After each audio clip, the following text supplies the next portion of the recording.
अभी हम लोग राजघाट पे गांधी जी को श्रद्धांजलि अर्पित करके आ रहे हैं। थोड़ी देर वहाँ बैठ के हम लोगों ने ध्यान भी किया और प्रार्थना की कि देश के अंदर आज जो हालात हैं वो ठीक हों, उनमें सुधार हो। देश की तरक्की के लिए, सुख शांति के लिए प्रार्थना की। अभी हमने देखा कुछ दिन पहले मनीष सिसोदिया जी के खिलाफ इन लोगों ने एक बिल्कुल झूठी और फर्जी एफआईआर दायर की। उसके आधार पे इन्होंने मनीष सिसोदिया जी के घर पे रेड मारी। रेड पूरा दिन चलती रही, मेरे ख्याल से 14 घंटे के करीब रेड चली। मनीष सिसोदिया जी के घर में सारे गद्दे, दीवारें, कुछ भी नहीं छोड़ा, सब छान मारा उन्होंने। उसके बावजूद लास्ट में उनको एक भी पैसे का अनअकाउंटेड कुछ नहीं मिला। एक भी कोई कैश नहीं मिला अनअकाउंटेड, कोई जेवर नहीं मिले, कोई संपत्ति नहीं मिली, कोई ज़मीन के कागज़, कोई ऐसे आपत्तिजनक कागज़, दस्तावेज कुछ नहीं मिला इन लोगों को। हम ये सोच रहे थे कि ये क्यों किया इन लोगों ने। उन्हें पता है कि मनीष सिसोदिया एक बहुत ही ईमानदार, देशभक्त आदमी है।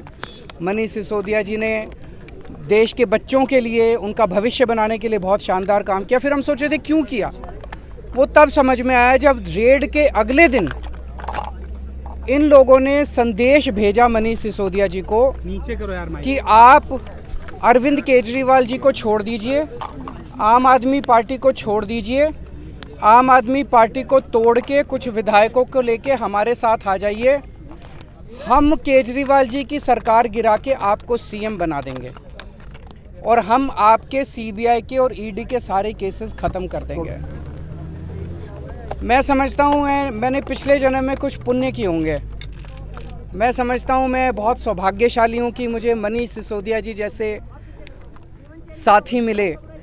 उन्होंने इतनी बड़ी बात, उनको सीएम बना रहे थे, ये लोग मुख्यमंत्री बना रहे थे मेरी सरकार गिरा के, उन्होंने उसको ठुकरा दिया। उन्होंने कहा मेरे को सीएम नहीं बनना। उन्होंने कहा कि सीबीआई और ईडी के सारे केस ख़त्म कर देंगे, उन्होंने उनका ऑफ़र ठुकरा दिया। अब ये पिछले कुछ दिन से हमारे एमएलएज़ के पीछे पड़े हैं। हमारे एमएलएज़ को एक एमएलए को 20-20 करोड़ रुपए का ऑफ़र दिया जा रहा है। 20-20 करोड़ रुपए का, कि आप 20 करोड़ रुपए ले लो और आप केजरीवाल जी की सरकार तोड़ दो, केजरीवाल जी को छोड़ दो, आम आदमी पार्टी को छोड़ दो और हमारे साथ आ जाओ। मुझे बेहद खुशी है कि हमारा एक भी एमएलए अभी तक नहीं टूटा है। इनका टारगेट जो मुझे पता चला है कि 40 एमएलए इनके हैं, जो कि 40 एमएलए तोड़ के सरकार गिराने का इनका टारगेट है।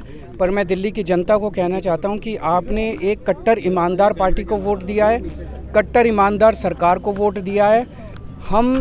मैं, मेरे एमएलए, मेरे मंत्री, हम कट जाएंगे, देश के साथ दगा नहीं करेंगे, जनता के साथ हम दगा नहीं करेंगे। हमने प्रार्थना यही की कि जो ये माहौल चल रहा है देश के अंदर, एक के बाद एक सरकार गिराने का, महाराष्ट्र की सरकार गिरा दी इन्होंने, कर्नाटक की सरकार गिरा दी इन्होंने, मध्य प्रदेश की सरकार गिरा दी इन्होंने, गोवा की सरकार गिरा दी इन्होंने, झारखंड की सरकार गिराने जा रहे हैं, बिहार के अंदर हम देख रहे हैं क्या किया इन्होंने, अब दिल्ली की सरकार। ये अच्छा थोड़ी है। ये हमसे लड़ रहे हैं। हमसे क्यों लड़ रहे हैं? सारा देश मिलके आगे बढ़ेगा तभी तो हम तरक्की करेंगे। भारद्वाज ने कहा 12 विधायकों से बीजेपी ने संपर्क किया। कौन वो है, नाम बता पाएंगे? नाम कल बताए थे 4 लोग, तो आपके साथ बाकी भी बता देंगे। आपको चिंता क्यों करते हो? एक मिनट, एक और चीज क्लियर कर दूं। ये कह रहे हैं घोटाला हुआ, शराब घोटाला हुआ। तो मैं कल देख रहा था, इन्होंने एक सभा करी कहीं, सभा में उनका जो बैकड्रॉप था, जो उन्होंने बैनर लगाया था स्टेज के पीछे, उसमें लिखा हुआ था 1.5 लाख करोड़ रुपए का शराब घोटाला। यार 1.5 लाख करोड़ तो दिल्ली का बजट ही नहीं है। दिल्ली का बजट 70,000 करोड़ है।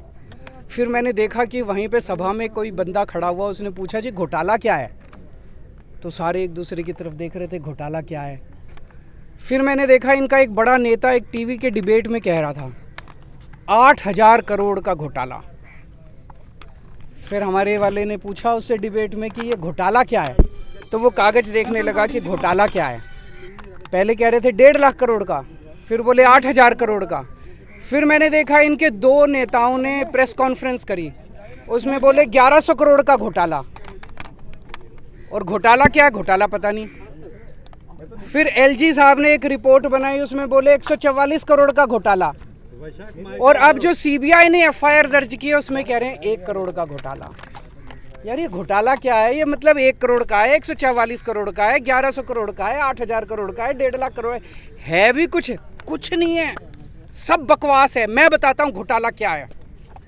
घोटाला ऑपरेशन लोटस है। एक एमएलए को 20-20 करोड़ रुपए ऑफर किए जा रहे हैं। 40 एमएलए चाहिए इनको, 800 करोड़ रुपए इन्होंने कहीं रख रखे हैं तैयार दिल्ली की सरकार गिराने के लिए। आज देश की जनता इनसे पूछना चाहती है ये 800 करोड़ रुपए किसके हैं? ये 800 करोड़ रुपए जीएसटी के हैं? ये 800 करोड़ रुपए पीएम केयर्स के हैं? ये 800 करोड़ रुपए इनके किसी दोस्त ने दिए हैं? ये किसके पैसे हैं? कहाँ रख रखे हैं जो दिल्ली की सरकार गिराने के लिए ये जवाब पूछना।